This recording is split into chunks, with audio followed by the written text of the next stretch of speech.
Good morning, sir, and it's a great privilege to have listened to you. Thank you. This is a question out of curiosity. If those merchants never landed in Surat and if the British never got a chance to colonize India, how would India have been today? Will we have this India, or would we be saying the same things about the Portuguese or the French? Or the Dutch.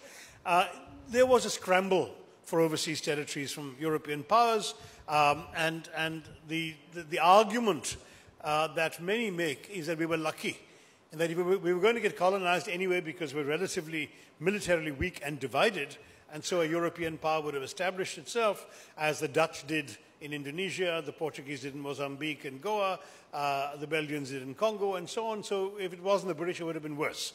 And that's possibly true. But if you're going to ask me to go into counterfactual hypotheticals, it would be that the hypothetical would be, what if India had never been colonized? If no European power had dared to try and impose its will by force of arms, what would have happened? And there, the historical trend that was interrupted by the British was essentially the growing expansion of the Maratha Empire. The Marathas had spread as far south as Tanjavur. As you know, sambar was invented in Tanjavur because the Maratha ruler there, Sambhaji, was missing his dal, and so they had to invent something that would please his palate, and they actually therefore created, using ingredients that didn't exist in Maharashtra, like tamarind and the local dals and spices, they created sambar and named it for Sambhaji. So that's why we have sambar in South India, is because of the Marathas ruling us in Tanjavur. And they reached as far as Delhi, where the Mughal emperor was little more than a hostage of the Marathas. And though he ruled in name as Mughal emperor and firmans were issued under his seal, it was the Marathas who were telling him what to do. They went as far east as Calcutta, where they were only stopped by the Maratha ditch dug by the British. And of course, the west was already theirs. So despite the major setback at the Third Battle of Panipat in 1761, when Ahmed Shah Abdali defeated the Marathas, Abdali had no desire to stay and rule India.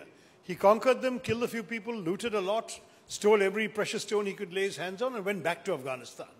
If after that any Indian power had to consolidate, it would have been the Marathas. And if I were to look at world history and the history of comparable nations, you would have seen the Marathas controlling the whole subcontinent. It would have initially been a very militarized rule, but in order to rule such a large country, they would have had decentralized sort of mini Peshwas around the place. Like Sambhaji in Tanjavur, there would have been people in 20-25 parts of the country owing allegiance to a central sort of Maratha prime minister, who in turn would be giving orders to the Mughal emperor in whose name everything would be done. Rather like the Japanese shogunate, you'd have had a situation where you have a symbolic monarch who's essentially a constitutional monarch in the sense that he would have no real power. You'd have a strongly militarized system underneath it, the Marathas playing the roles of the shoguns, and then inevitably, as happened everywhere in the world, including Japan, increasing democratization would come. By the 19th century, this rich and prosperous and strong, because militarily strong country, would be importing rail lines, would be importing factories, and you would have had India not divided, but as I say, with a Muslim constitutional monarch and a Hindu Maratha empire beneath it. There would have been much more syncretism throughout the society. People of all faiths would have worked together. Shivaji, the great Maratha king, famously said to his soldiers that if you ever, after a battle, come across a Quran, you will treat it with respect until you can find a Muslim to give it to. That was his order to his troops. And that kind of situation would have developed throughout the country. And I think India would have been a great constitutional democracy on the sort of Japanese model, if you like, by the middle of the 20th century. So that's my counterfactual hypothetical. Maybe it wouldn't have happened, but we know it didn't happen because instead we got the era of darkness. Thank you all very much. Jai Hind. And have a wonderful festival. You've got 4 great days ahead.